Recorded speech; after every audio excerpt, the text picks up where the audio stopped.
The Pacific Ocean, Oregon's border to the west. Pristine beaches, beautiful scenery, and home to countless species of life. But somehow, not home to radioactive nuclear waste. However, there is hope in the 2012 election. Sometimes there's a man, sometimes there's a man, Art Robinson in Oregon. It began in 1980 when Art Robinson founded the Oregon Institute of Science and Medicine.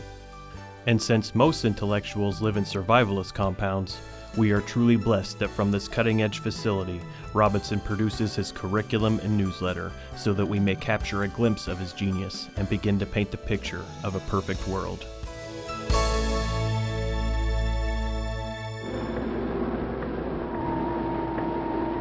Cover your eyes. Now, arm away. Our perfect world first takes us to an increase in nuclear weapons testing, then taking nuclear waste and using the huge garbage pail staring right at us. All we need to do with nuclear waste is dilute it to a low radiation level and sprinkle it over the ocean. But not all nuclear waste will go in the ocean. Indeed, there is an even better place. The best place for that waste is in the concrete foundations and insulations of homes and buildings. Suitably diluted, radioactive substances in our homes would provide a hermetic radiation dose and significantly prolong our lives. Besides, a mutation can be a good variation, an improvement over the parent. Even mutation has its benefits. Continuing on our journey, we examine public schools. Because in the perfect world, we know the problem with public schools is that they exist. I think the public schools should be abolished. Leaving public schools in place will have dire consequences. People who have been cut off at the knees by public education are so mentally handicapped that they cannot be responsible custodians of the energy technology base or other advanced accomplishments of our civilization. These ignorant people vote, and their votes are beginning to destroy our way of life. Can this problem be corrected? Yes. Can it be corrected by improving the public schools? No. Only by abolishing them. The whole public school system is child abuse, though. There's just no other way to describe it. Luckily, we can turn to Art Robinson's homeschool curriculum kit. For only $195, children will be afforded the quality education that comes from a 1911 Encyclopedia Britannica, a 1611 King James Bible, and George Alfred Henty books. Henty wrote at a time when the teaching of a deep Christian faith, high moral character, sound ethical principles, a strong work ethic, simple personal humility, and self-confidence based on real accomplishments were considered essential to the education of each young person. And nowhere are these values more evident than in the novel By Sheer Pluck, in which Henty writes, "The intelligence of an average Negro is about equal to that of a European child of 10 years old. A few, a very few, go beyond this, but these are exceptions."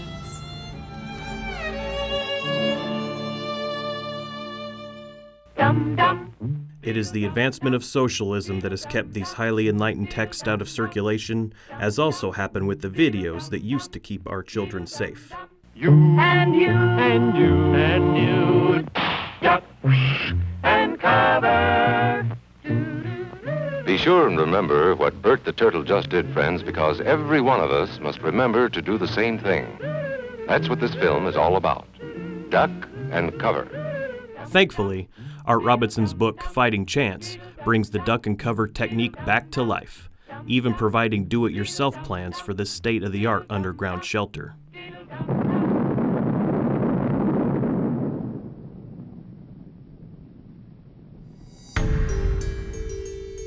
And finally, in our perfect world, we will expose the conspiracy theories that plague our society, such as AIDS. The arguments presented against the HIV hypothesis are sound. Only government reclassification of more and more disease types as AIDS cases has kept the number of victims at politically necessary levels. AIDS may be little more than a general classification of deaths resulting from exposure to homosexual behavior. But nothing compares to the liberal imagination that has led to the vast conspiracy of global warming. In defense against this liberal plot, Art started the Oregon petition, asking scientists to proclaim global warming a hoax. Bulk mailed throughout the country, the Oregon petition was much more scientific than the survey sent out by school children, because this petition was endorsed with a cover letter from Fred Seitz. Seitz was the former medical advisor to the R.J. Reynolds Research Program. A 1989 Philip Morris memo stated that Seitz was quite elderly and not sufficiently rational to offer advice. Oh, I'm crazy, am I? Well, let me tell you something. But since Seitz was a leading global warming denier, we know he was quite brilliant. The petition has drummed up over 31,000 signatures and put to rest any debate. It has long been accepted in the scientific community that theories are proved through signed petition. But it comes as no surprise that the liberals could not accept this evidence. Soon they were coming out of the woodwork, and the smear campaign went into overdrive. Scientific American said the petition supporters include a core of about 200 climate researchers. And the Seattle Times jumped in proclaiming several environmental groups questioned dozens of the names, Perry S. Mason, Michael J. Fox, and then there's the Spice Girl, aka Geraldine Hallowell. But Art said it best. When we're getting thousands of signatures, there's no way of filtering out a fake. Plus, we all know it is next to impossible to tell a difference between a climate scientist and a Spice Girl.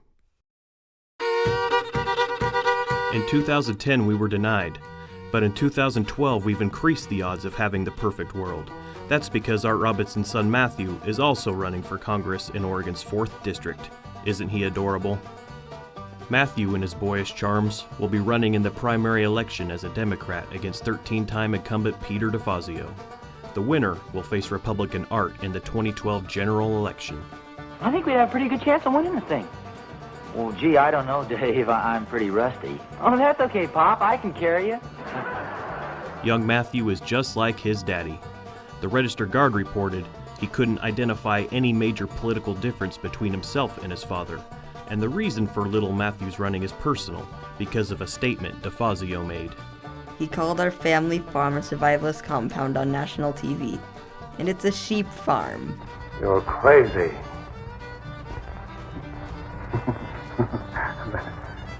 That was a familiar read. Thankfully, Robinson hasn't stopped. He is releasing a new book this year entitled Common Sense in 2012. If ever there was a person qualified to speak about common sense, it's Art Robinson. Sometimes there's a man, sometimes there's a man, giving Oregonians the perfect world they have been clamoring for. Increased nuclear weapons testing, installing radiation in our homes, abolishing public schools, and exposing conspiracies like AIDS and global warming. And finally dispelling the crazy notion that one's closet should contain more than one outfit. So vote for Art Robinson, because it's certainly the rational, sane, un-Looney Tunes, non-cuckoo for Cocoa Puffs thing to do.